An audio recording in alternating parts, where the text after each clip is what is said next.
नागरिक परिषद बिलारी के कार्यकर्ताओं ने उपजिलाधिकारी बिलारी और अधिशासी अधिकारी नगर पालिका परिषद बिलारी को बिलारी नगर में जलभराव की समस्या के समाधान हेतु प्रार्थना पत्र दिया।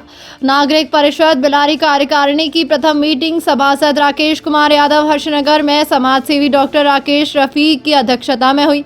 बैठक में नागरिक परिषद बिलारी के संयोजक डॉक्टर जितेंद्र दक्ष, फैजल रजा, प्रधान माजिद हुसैन, सभासद राकेश कुमार यादव ने कहा कि नगर में पानी निकास की समस्या विकराल रूप धारण कर रही है, मगर नगर पालिका प्रशासन इस ओर कोई ध्यान नहीं दे रहा है। नई सड़क पर जल निकासी की समस्या का समाधान नहीं हुआ। अब अब्दुल्ला मोहल्ला गमादेवत मंदिर के पास भी जल भराव हो रहा है। बैठक में सर्वसम्मति से तय हुआ कि जल भराव की समस्या के समाधान हेतु जिलाधिकारी बिलारी और अधिशासी अधिकारी बिलारी को ज्ञापन दिया जाएगा। मीटिंग के बाद नगर में पानी निकास की समस्या के संबंध में तहसीलदार आदित्य कुमार को ज्ञापन दिया।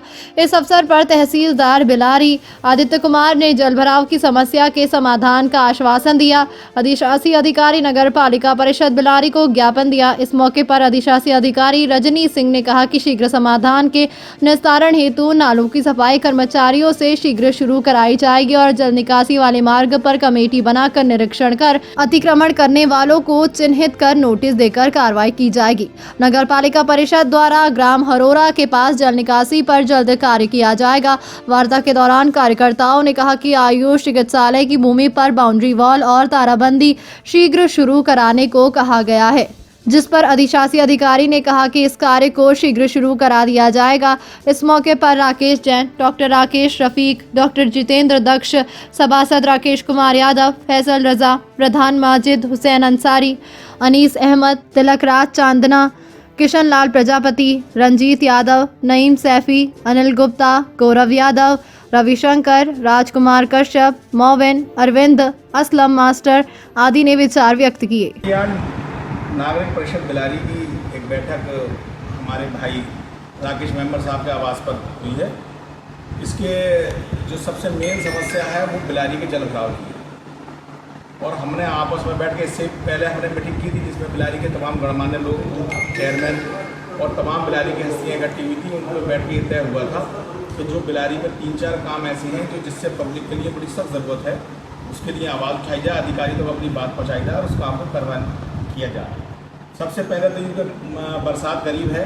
बिलारी जल समस्या के भराव की समस्या से इस टाइम में त्रस्त है, तो इसी को हम आगे बढ़ाते हुए हम जिलाधिकारी महोदय से, ईओ साहब से, चेयरमैन नगर पालिका से इस बात को अपनी बात को उठाने जा रहे हैं कि इसकी एक ऐसी व्यवस्था बनाई जाए जिससे बिलारी की जनता को जल भराव की समस्या से समाधान हो सके उसका और उससे राहत मिल सके। क्या इससे पहले भी आप इस तरीके की आवाज़ उठा चुके हैं? हाँ, इससे पहले भी जो बिलारी के जो मूलभूत सुविधाएं हैं, जो छोटी छोटी समस्याएं हैं, उसके लिए हमने हमेशा आवाज़ उठाई है और भविष्य में बिलारी में जब भी किसी काम की ज़रूरत पड़ेगी तो बिलारी नगर परिषद बिलारी जो है उसमें आगे रहेगी और पब्लिक की आवाज़ उठाने के लिए।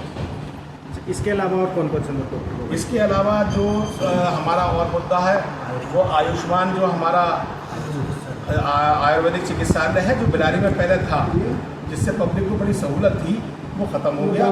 अब उसके लिए भूमि भी जो है आपने चिन्हित कर ली गई है, अब उसके थोड़े से काम उसमें अटके हुए रह गए हैं। परिषद की जो बैठक मेरे आवास में की गई है, इसका मेन मकसद यही है कि ये जो नागरिक परिषद बना हुआ है ये एक सामाजिक संगठन है जो कि समाज की समस्या, जैसे हम जैसे सभासद हैं या चेयरमैन हैं या विधायक हैं, वो उनकी जनता की आवाज़ वहाँ तक नहीं पहुँचती, तो इस आवाज़ को उनके कानों तक पहुँचाने का काम ही नागरिक परिषद कर रहा है।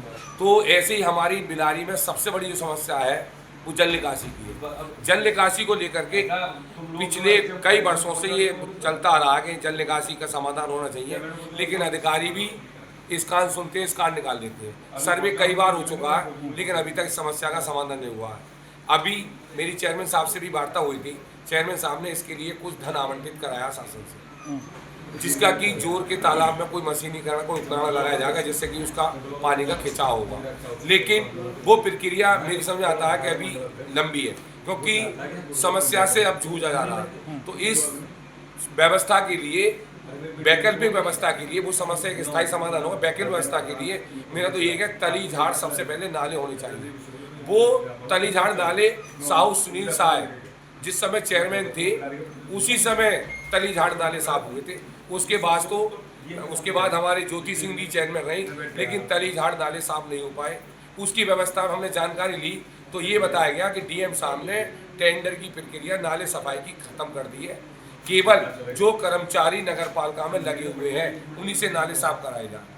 अगर पहले से ये व्यवस्था थी तो बाद में तो खत्म की गई, जबकि शासन से ये पहले से ही है कि बरसात से पूर्व जल निकासी के लिए तली झाड़ नालों की सफाई का अभियान आदेश भी जारी होता है। लेकिन अब ये कोई ऐसा में आदेश नहीं दिखाया गया नगर पालिका द्वारा कि जहाँ से कि डीएम साहब ने रोक लगाई हो। अब नए डीएम साहब हमारे आए हैं, काफ़ी चर्चित हैं, पूरे जिले में नहीं बल्कि प्रदेश में चर्चित हैं।